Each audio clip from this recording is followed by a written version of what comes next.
Electricity में जो general एक जानकारी होती है कि जैसे कोई लैंप वगैरह सीरीज पैरेलल जैसे आपने पढ़ लिया है ना, सीरीज और पैरेलल पढ़ लिया है, लेकिन लैंप के ऊपर जैसे वाट और वोल्ट ये थोड़ा सा आपको कन्फ्यूजन हो रहा है।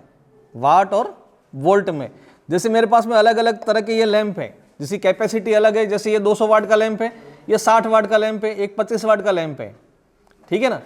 तो जनरली क्या बोलते हैं कि 100 वाट का बल्ब या 60 वाट का बल्ब, वाट का बल्ब ये तो सही है, लेकिन वोल्ट जो बोलते हो ना वो थोड़ा सा गलत, क्योंकि वोल्ट सबके 250 हैं, सबके वोल्टेज तो 250 वोल्ट का ये बल्ब भी है, 250 का ये भी है।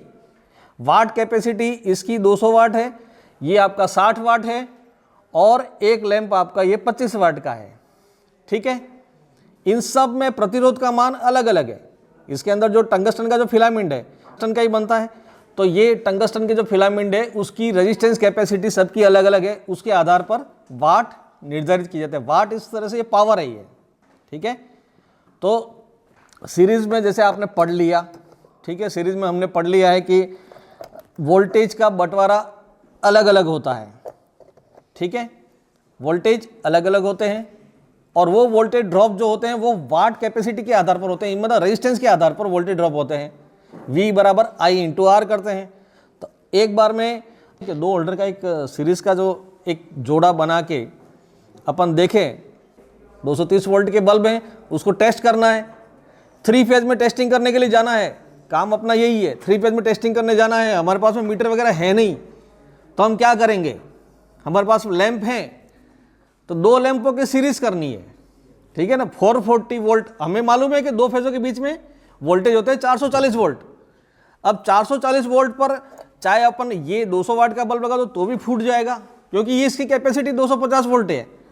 अब 60 वाट का लैंप है, ये भी नहीं चल पाएगा क्योंकि 250 वोल्ट तक तो ये सिंगल लैंप चल जाएंगे। लेकिन अगर आपको 440 वोल्ट नापने हैं या टेस्ट करना है सप्लाई आ रही है कि नहीं आ रही है, 3 फेज, खास तौर से 3 फेज का 3 फेज टेस्ट करने हैं, तो 2 लैंपों की सीरीज करनी है, ताकि वोल्टेज है वो 2 भागों में बढ़ जाएंगे, ठीक है। क्लियर हो गया। 2 लैंपों की सीरीज, 2 लैंपों की सीरीज बना रखी है, तो 2 लैंपों की सीरीज करनी है, क्योंकि ये जनरल आपको किसी भी इंडस्ट्री में जाओगे जहाँ सप्लाई आ रही है नहीं आ रही है, तो आपको ये टेस्ट लैंप लेके जाना है। तो टेस्ट लैंप कौन सा चाहिएगा, डबल वाला। अगर 440 3 फेज टेस्ट करना है तो डबल वाला टेस्ट लैंप लेके जाना है। अब डबल वाला टेस्ट लैंप की एक खासियत थोड़ा सा ध्यान रखना है आपको, क्योंकि डबल वाला टेस्ट लैंप लेके जा रहे हो तो दोनों में बराबर बराबर बंटवारा होना चाहिए, तभी तो 440 वोल्ट से 220 2 भाग में बटेगा। इसलिए आपको जो बल्ब है वो भी समान वाट के लेने हैं।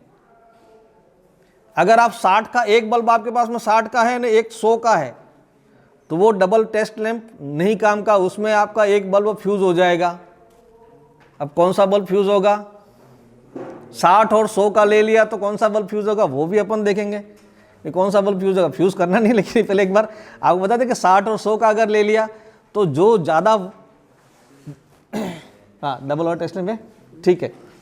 ये आपको 3 फेज चेक करना है, 440 वोल्ट अगर आपको चेक करना है तो इस प्रकार से डबल वाला टेस्ट लैंप तैयार करना है। आपको 440 चेक करने जाना है, 440 वोल्ट की सप्लाई आपको चेक करनी है, तो 2 समान वाट के बल्ब लेने हैं, चाहे आपके पास में जो अवेलेबल हो।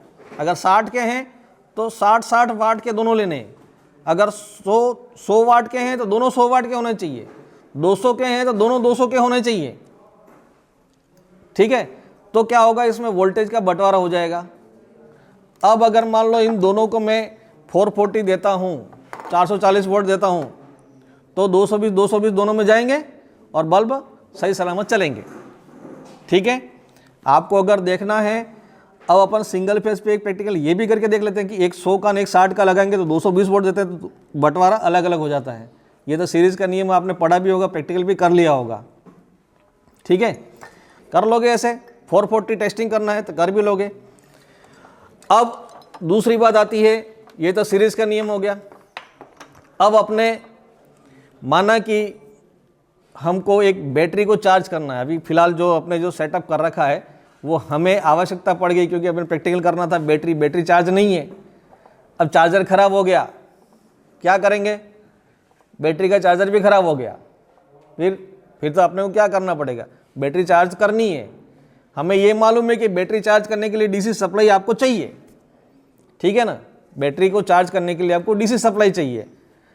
अब डीसी सप्लाई अपने यहाँ तो सप्लाई है 220 वोल्ट की, ट्रांसफार्मर भी अपने पास में नहीं है। अब ट्रांसफार्मर भी अवेलेबल नहीं है तो क्या करेंगे, सीरीज में एक बल्ब लगा देंगे ऐसा 60 का, वोल्टेज कम हो जाएंगे, ठीक है।